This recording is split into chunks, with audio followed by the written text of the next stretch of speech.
چمن میں تربیت غنچہ ہو نہیں سکتی، نہیں ہے قطرہ شبنم اگر شریک نسیم۔ وہ علم کم بصری جس میں ہمکنار نہیں، تجلیات کلیم و مشاہدات حکیم۔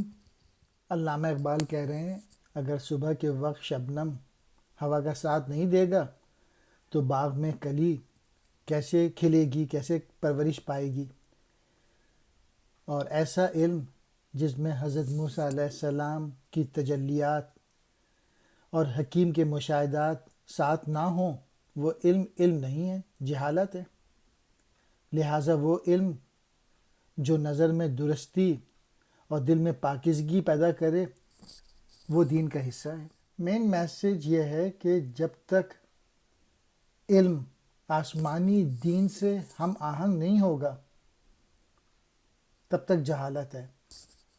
علامہ اقبال یہ کہہ رہے ہیں یہی وجہ ہے کہ جو آج کا جو علم ہے باوجود انتہا کے پہنچنے کے روح اور نظر کا ساتھی نہ بن سکا۔ ندیم ساتھی کو کہتے ہیں، کم نظری نظر کا کم ہونا، قطرہ شبنم اوس کا قطرہ، نسیم کہتے ہیں صبح کی ہوا۔